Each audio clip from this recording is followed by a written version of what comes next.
Hello students, welcome to all of you. I hope you are preparing notes very well, and in my previous lecture just you have studied that is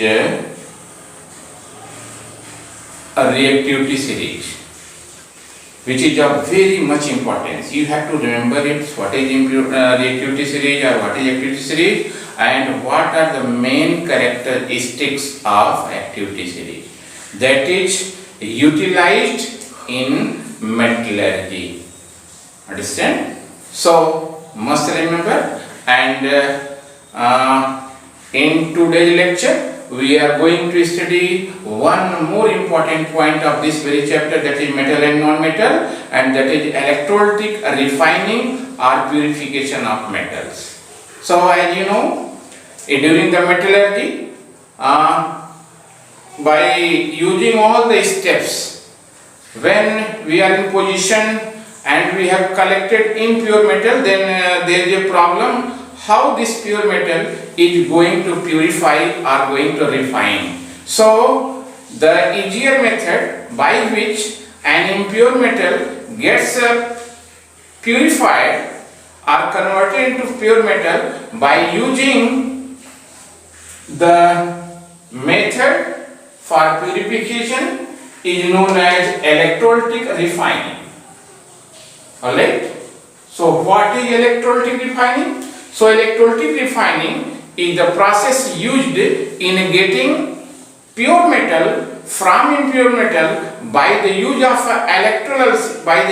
electrolysis is called electrolytic refining. Listen once again, what is the definition of this very point? Electrolytic refining may be defined as the process in which getting the pure metal from impure metal by electrolysis is called electrolytic refining, and the arrangements which is taking place in electrolytic refining are depicted here.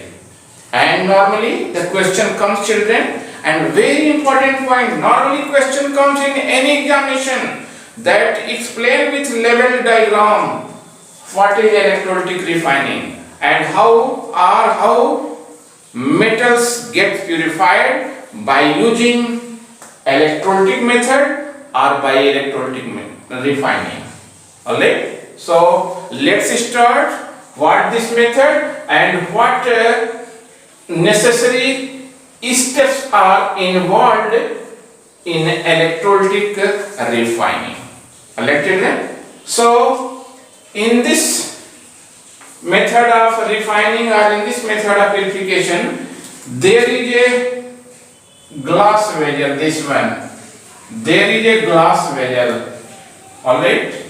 This is a glass vessel in which two electrodes are arranged, in which one is known as anode, other is known as cathode, which is represented as plus and minus. So minus is cathode and plus is anode. But student, you have to be more sincere about the selection of cathode and anode.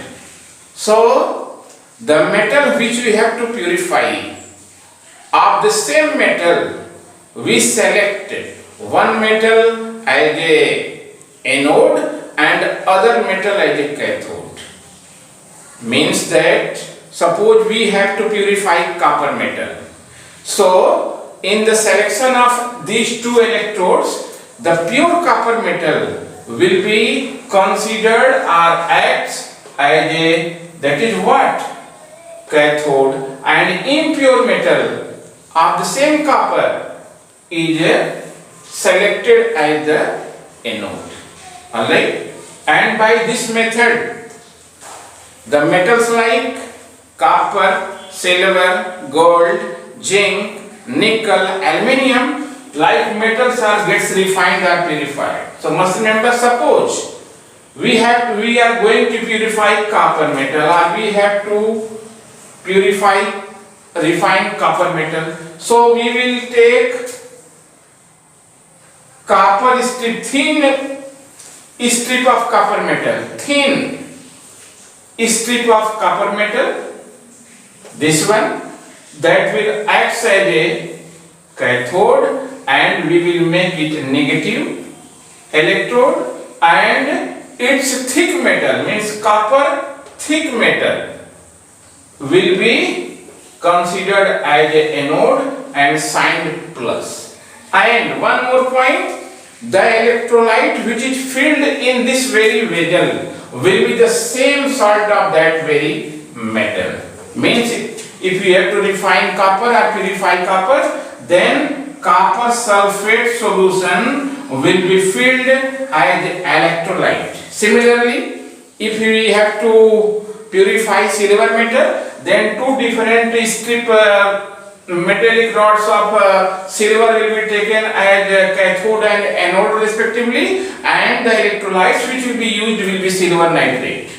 Means the metal which you have to purify, the same metallic salt will be the electrolyte. Electrolyte. Suppose we have to purify aluminium or zinc metal. So in the case of zinc metal, the thick zinc metallic rod will be thick, I telling. Thick metallic rod will be anode, and thin metallic pure rod will be cathode, and that is zinc sulfate. In the case of zinc metal, zinc sulfate will be used as an electrolyte. And all children, matter is clear. Once again, listen sincerely. This electrolytic refining consists of a glass vessel in which two electrodes are fitted. The metal which is of impure, the rod is considered as a thick impure metallic rod or thick impure metal strip, and that will act as a anode. And the thin pure metal strip or thin pure metal rod will be used as a cathode, signed negative.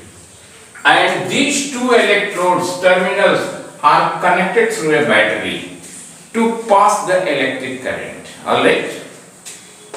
And the metal which you have to purify used as an electrolyte. Alright? So this is the explanation about apparatus used in electrolytic refining. Now what happens? Listen children, suppose we are going to purify copper metal. Once again I am repeating, copper metal, then thick copper metal will be taken as a anode, and thin pure copper metal will be taken as a cathode. And copper sulfate solution, means metallic salt solution, will be used as a electrolyte with use of small amount of sulfuric acid. And the electrolytic solution should be dilute. And this is just dilute solution is used. Alright? Now what happens? When current is passed through the terminals, then what happens? Then this impure metal, means impure copper metal, gets dissolved and deposited over the cathode. Dissolved and gets deposited over the cathode, and as a result, the impurities dissolved into the solution or come into the solution and collected as an impurity in the form of anode in the bottom of the vessel. Alright student, listen sincerely. By the use of these two terminals, when a current is passed, then what happens? the impure metal means impure copper metal gets dissolved and collected or divided over cathode in the form of a pure metal, and as a result the impurities come into the solution and collected in the bottom of the vessel in the form of anode mud.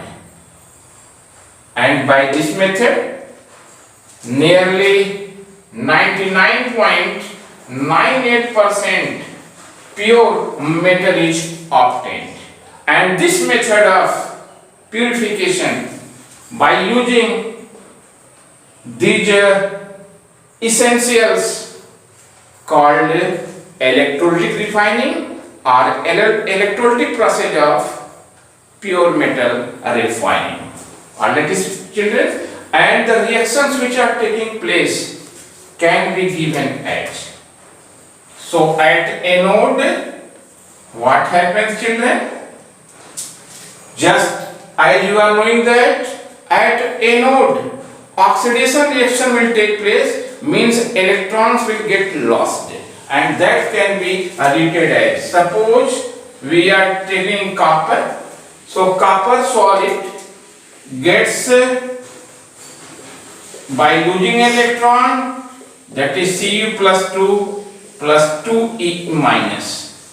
Am I right children? And the reaction which is occurring on anode is nothing, it is a oxidation reaction.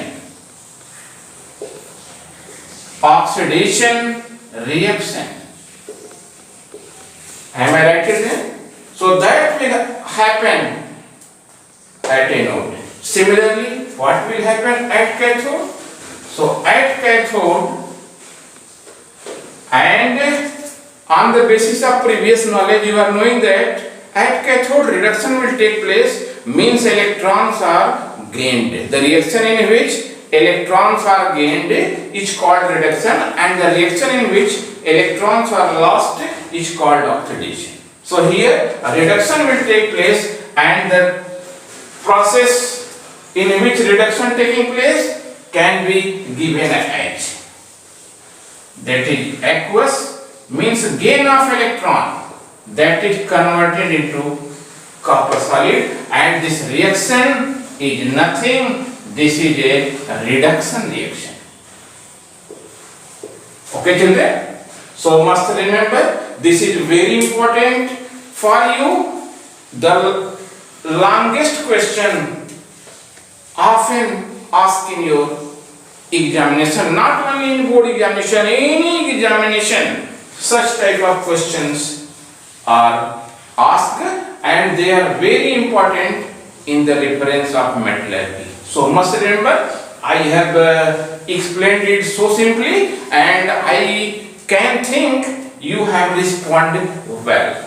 If any doubt, any problem, ask me. And also children must remember the reactions which are taking place at anode and at cathode respectively. And by this method 99.9% pure metal is obtained, and the metals which can be purified or refined by this method are generally copper, silver, gold, zinc, nickel and aluminium.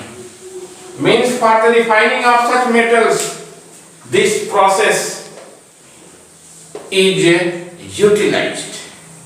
Understood? So must remember, this is all about electrolytic refining, and in next lecture you will study one very important point, that is classification of organic compounds. So till then, remember it. Thank you very much. Have a tremendous day. Stay safe.